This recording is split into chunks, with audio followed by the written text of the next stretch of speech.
ఆదికాండము 37వ అధ్యాయము. యాకోబు తన తండ్రి పరదేశవాసిగా ఉండిన కనాను దేశంలో నివసించెను.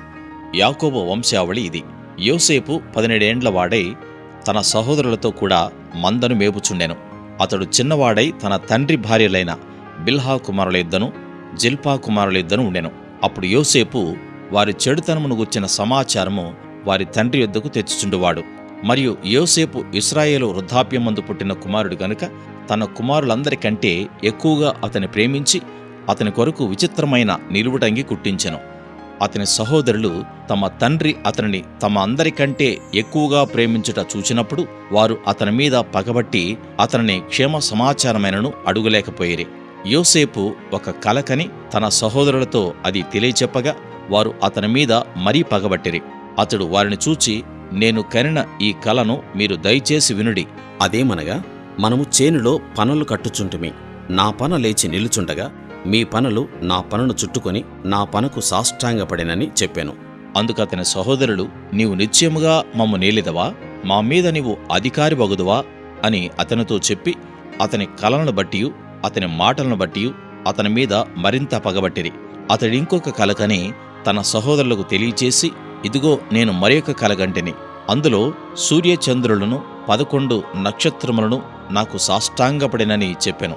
అతడు తన తండ్రితోనూ తన సహోదరులతోనూ అది తెలియచెప్పినప్పుడు అతని తండ్రి అతనితో, నీవు కనిన ఈ కల ఏమిటి? నేను నీ తల్లియు నీ సహోదరులను నిశ్చయముగా వచ్చి నీకు సాష్టాంగపడదుమా అని అతని గద్దించెను. అతని సహోదరులు అతని యందు అసూయపడిరి. అయితే అతని తండ్రి ఆ మాట జ్ఞాపకముంచుకొనెను. అతని సహోదరులు షెకెములో తమ తండ్రి మందను మేపుటకు వెళ్ళిరి. అప్పుడు ఇశ్రాయేలు యోసేపును చూచి, నీ సహోదరులు షెకెములో మంద మేపుచున్నారు, నిన్ను వారి యొద్దకు పంపెదను రమ్మన్నప్పుడు అతడు మంచిదని అతనితో చెప్పెను. అప్పుడతడు, నీవు వెళ్ళి నీ సహోదరుల క్షేమమును మంద క్షేమమును తెలుసుకొని నాకు వర్తమానం తెమ్మని అతనితో చెప్పి హెబ్రోను లోయలో నుండి అతని పంపెను. అతడు షెకెమునకు వచ్చెను.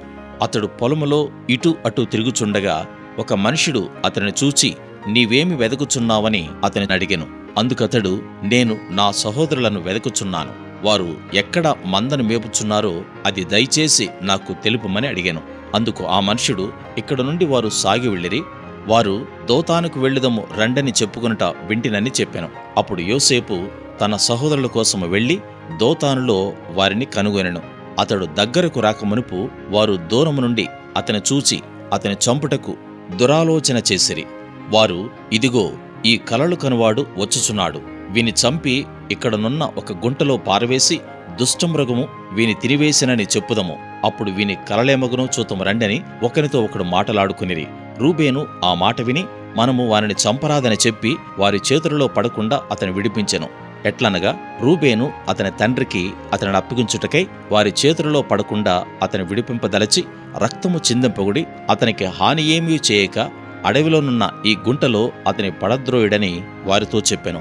యోసేపు తన సహోదరులెద్దకు వచ్చినప్పుడు వారు యోసేపు అంగీని అతడు తొడుక్కొని ఉండిన ఆ విచిత్రమైన నిలువుటంగీని తీసివేసి అతని పట్టుకుని ఆ గుంటలో పడద్రోసిరి. ఆ గుంట వట్టిది, అందులో నీళ్లు లేవు. వారు భోజనం చేయ కూర్చుండి కన్నులెత్తి చూడగా ఐగుప్తునకు తీసుకుని పోవుటకు గుగ్గిలము మస్తకయు బోళమును మోయిచున్న ఒంటెలతో ఇష్మాయేలీయులైన మార్గస్థులు గిలాదు నుండి వచ్చుచుండిరి. అప్పుడు యూదా, మనము మన సహోదరుని చంపి వాని మరణమును దాచిపెట్టినందువలన ఏమి ప్రయోజనము? ఈ ఇష్మాయేలీయులకు వానిని అమ్మివేయుదం రండి, వాడు మన సహోదరుడు, మన రక్త సంబంధి గదా, వానికి హాని ఏమీ చేయరాదని తన సహోదరులతో చెప్పెను. అందుకతని సహోదరులు సమ్మతించిరి. మిద్యానీయులైన వర్తకులు ఆ మీదుగా వెళ్ళుచుండగా వారు ఆ గుంటలో నుండి యోసేపును పైకి తీసి ఆ ఇష్మాయేలీయులకు 20 తులముల వెండికి అతనిని అమ్మివేసిరి. వారు యోసేపును ఐగుప్తునకు తీసుకుని పోయిరి. రూబేను ఆ గుంటకు తిరిగి వచ్చినప్పుడు యోసేపు గుంటలో లేకపోగా అతడు తన బట్టలు చింపుకొని తన సహోదరులెద్దకు తిరిగి వెళ్ళి, చిన్నవాడు లేడే, అయ్యో నేనెక్కడికి పోదుననగా వారు యోసేపు అంగీని తీసుకుని ఒక మేకపిల్లను చంపి దాని రక్తములో ఆ అంగీ ముంచి ఆ విచిత్రమైన నిలువుటంగీని పంపగా వారు తండ్రి యొద్దకు దానిని తెచ్చి, ఇది మాకు దొరికెను, ఇది నీ కుమారుని అంగీ అవునో కాదో గుర్తుపట్టుమని చెప్పిరి. అతడు దానిని గుర్తుపట్టి, ఈ అంగీ నా కుమారునిదే, దుష్టమృగము వారిని తినివేసెను, యోసేపు నిశ్చయముగా చీల్చబడినను. యాకోబు తన బట్టలు చింపుకొని తన నడుమున గోనెపట్ట కట్టుకొని అనేక దినములు తన కుమారుని నిమిత్తము అంగలార్చుచుండగా అతని కుమారులందరూ అతని కుమార్తెలందరూ అతనిని ఓదార్చుటకు యత్నము చేసిరి. అయితే అతడు ఓదార్పు పొందనల్లక, నేను అంగలార్చుచు మృతుల లోకమునకు నా కుమారుని యొద్దకు వెళ్ళిదనని చెప్పి అతని తండ్రి అతని కోసము ఏడ్చెను. మిద్యానీయులు ఐగుప్తునకు అతని తీసుకుని పోయి ఫరో యొక్క ఉద్యోగస్తుడును రాజ సంరక్షక సేనాధిపతియునైన పొతీఫరునకు అతనిని అమ్మివేసిరి.